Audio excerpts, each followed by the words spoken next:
Hai, ketemu lagi.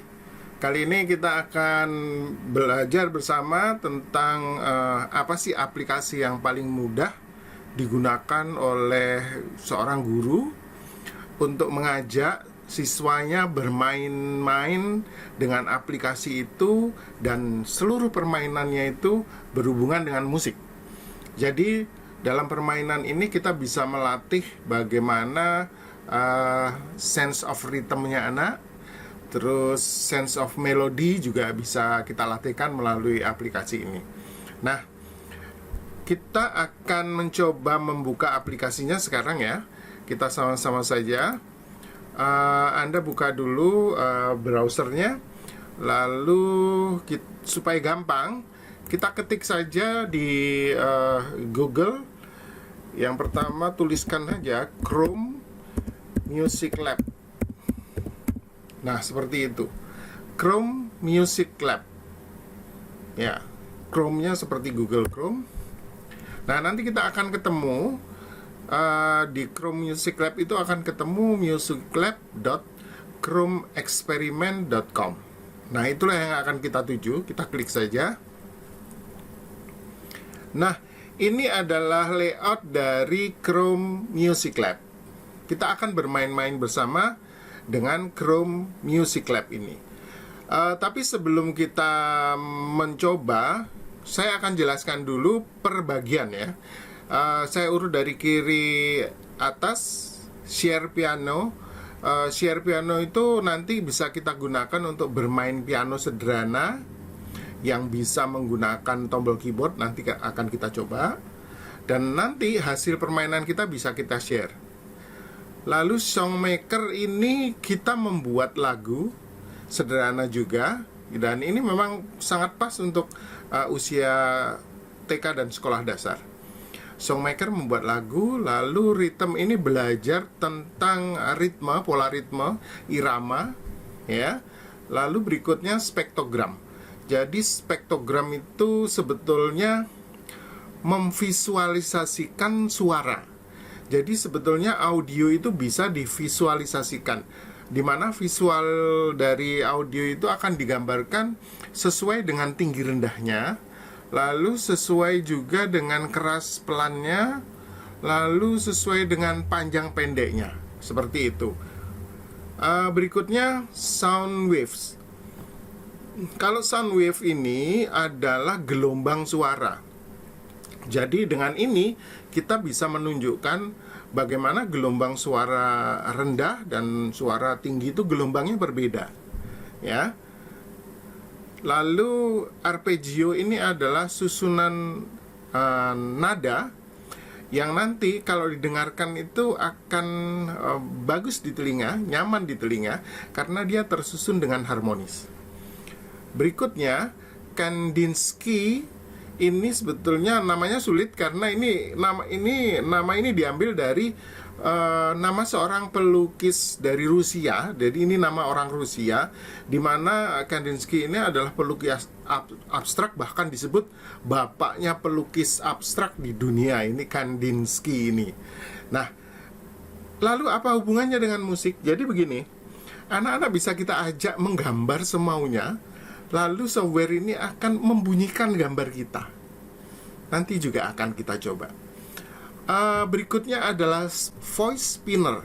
Jadi spinner itu memutar. Jadi suara ini akan diputar. Jadi suara asli bisa, suara rekaman suara kita juga bisa diputar. Yang nanti seakan-akan kita bisa membayangkan seperti turntable-nya seorang DJ yang dimainkan maju mundur, ya, seperti itu.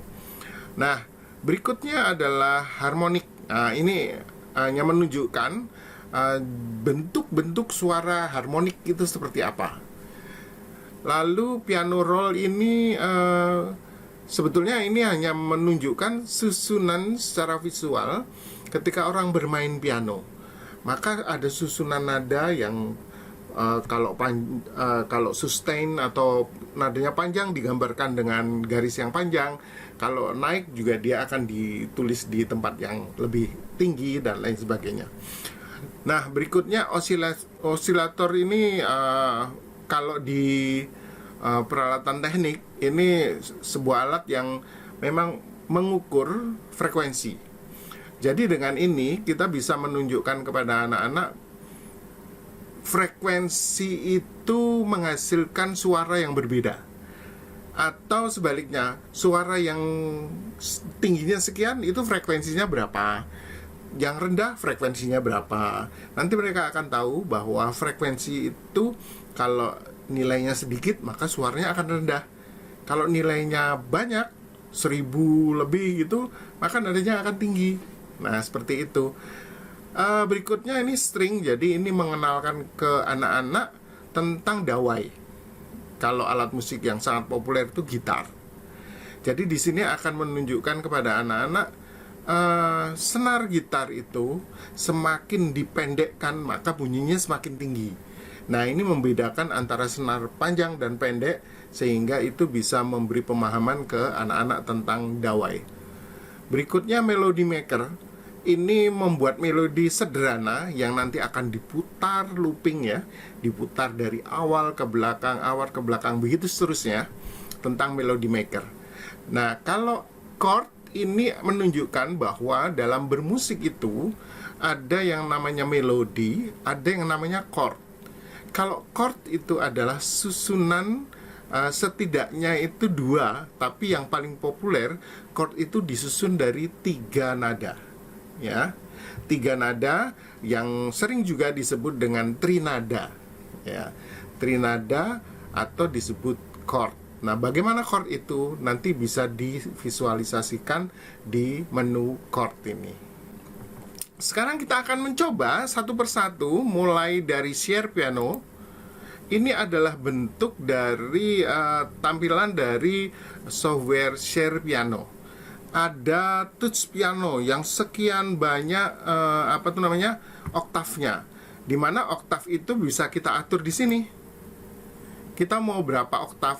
Nah, misalnya kita mau simple saja untuk ngajar anak-anak 2 oktav saja. Ya. Kalau mau dituliskan notnya, nama notnya, bisa saja ditunjukkan show. Oke, sementara itu aja dulu. Nah, ini dia. Ini bisa kita mainkan dengan mengklik notnya. Saya keraskan dulu suaranya. Ya.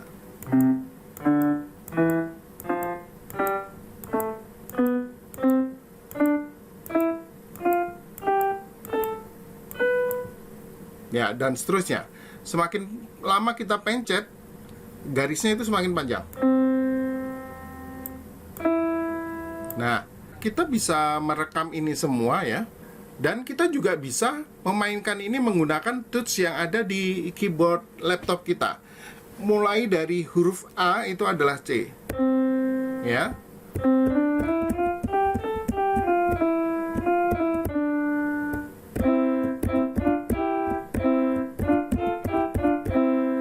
Ini tadi saya mainkan menggunakan touch keyboard kita. Oke, itu bisa kita simpan. Ya, bisa kita simpan dan kita bisa share link rekaman kita itu ke teman-teman lain untuk mendengarkan, saling mendengarkan. Nah, ini adalah share piano.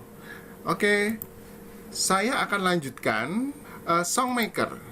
Pada Songmaker ini kita nanti akan bicara secara khusus karena menurut saya ini salah satu yang paling menarik dari Chrome Music Lab ini ya. Nah, ini fungsinya untuk membuat lagu dan iringan ritme. Jadi bisa belajar membuat irama, bisa belajar menulis lagu, dan lain sebagainya. Kita akan bicarakan Songmaker ini secara khusus nanti. Nah, berikutnya adalah rhythm. Ini juga akan kita bicarakan secara khusus pada seri berikutnya dari tutorial ini. Yang pertama kita akan belajar rhythm ini dulu, baru kemudian Songmaker itu tadi. Oke. Ini spektrogram, mungkin tidak untuk pembelajaran, tapi ini bisa memperlihatkan kepada anak-anak bagaimana sih kalau suara itu dilihat secara visual. Saya ambil suara flute dulu.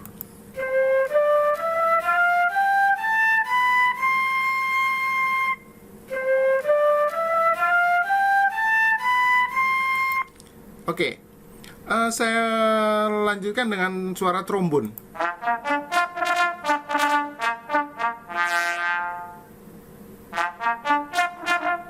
Nah, itu adalah visual dari suara trombon berdasarkan tinggi rendah, berdasarkan keras lembut, dan berdasarkan panjang pendek.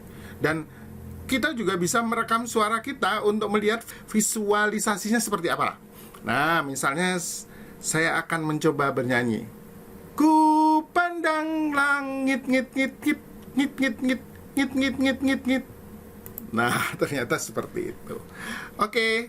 Nah, sound wave ini untuk menggambarkan frekuensi rendah dan frekuensi tinggi itu gerakannya itu berbeda. Kalau rendah itu gerakannya lambat. Nah, bisa dilihat gerakannya atau saya akan perbesar. Nah, itu gelombangnya, jaraknya panjang-panjang. Kalau tinggi beda, pendek-pendek dan cepat gerakannya. Oke. Ini sekedar visual. Kalau mungkin nanti di kelas 6 kalau sudah bicara tentang fisika, tentang rambatan dari gelombang bunyi, maka ini bisa juga digunakan sebagai media untuk membuktikan atau memperlihatkan. Arpeggio adalah tadi susunan tadi. Kita akan coba mainkan dengan nada C. Ya.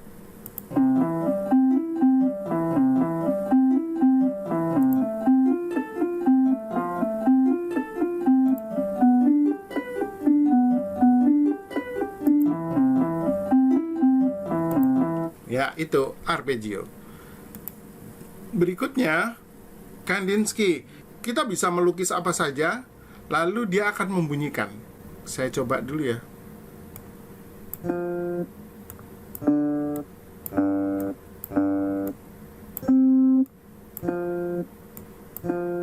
Kalau lingkaran, dia jadi suara manusia.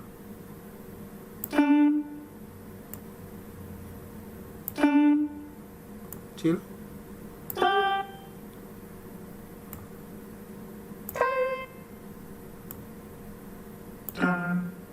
Nah, ini akan dibunyikan oleh software ini dari depan ke belakang.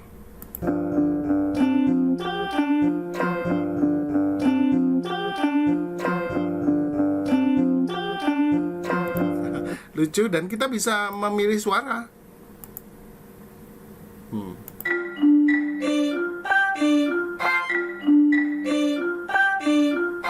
Sini tak tambahin suara manusia dulu di depan.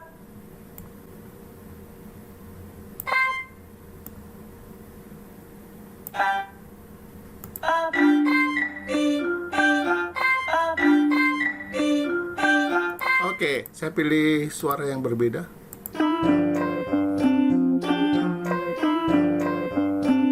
Oke, menarik juga untuk anak-anak. Ini spinner, jadi suara itu diputar. Kalau saya geser, berarti putarnya berlawanan arah jarumnya. Ya, kenapa suaranya rendah? Karena putarannya lambat. Kalau dicepetkan,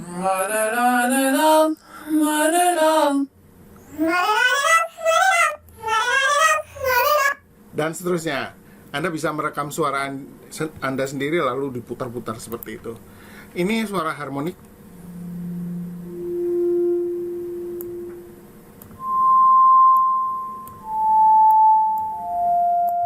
Ya, suara harmonik seperti itu. Lalu piano roll tadi. Nah, ini adalah suara piano roll. Jadi ini nada rendah panjang, kalau yang pendek-pendek ini nadanya pendek, dan kalau semakin atas semakin tinggi.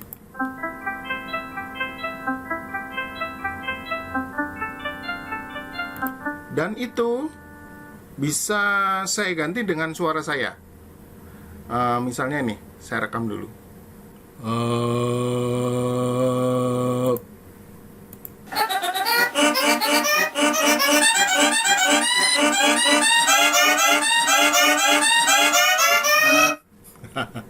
Oke, itu adalah piano yang dibunyikan dengan suara saya.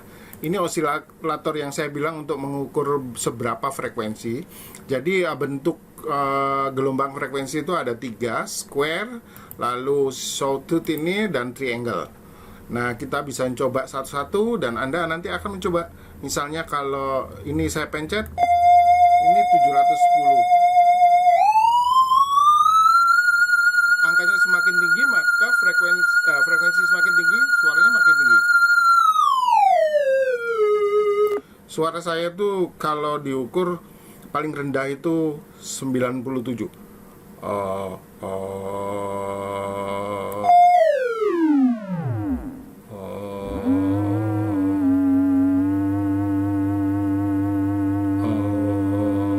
Ya, sekitar begitulah. Antara 97 99 itu. Ya. Oke, kita lanjutkan lagi dengan string. Ini untuk mengenalkan kepada anak-anak tentang bunyi senar itu dipengaruhi dengan panjang pendeknya. Paling panjang, paling pendek, lebih panjang dikit.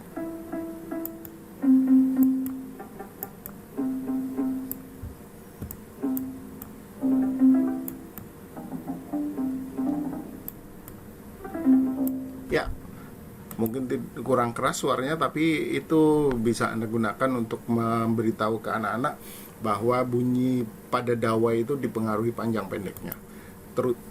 Dan tentu saja dengan besarnya dawai juga. Nah, ini yang melodi sederhana. Jadi ini kalau dihitung dari bawah ini do, re, mi, fa, sol, la, si, do, re, mi, fa, sol, la, si. Ya. Do, re, mi, fa, sol. Ini sol. Sol. Do, mi, do, sol, la, si, re. Nah, oke. Kalau dibunyikan dia akan jalan. Bisa lebih cepat. Dan seterusnya. Berikutnya yang terakhir adalah chord. Ini untuk menunjukkan bahwa dalam musik itu selain ada melodi, ada chord yang biasanya dimainkan dengan 3 nada dibunyikan secara bersamaan.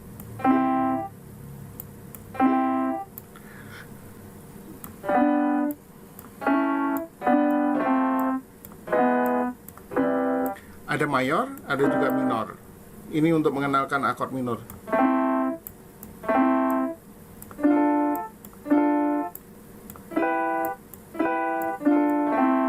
Nah, seperti itu. Baik,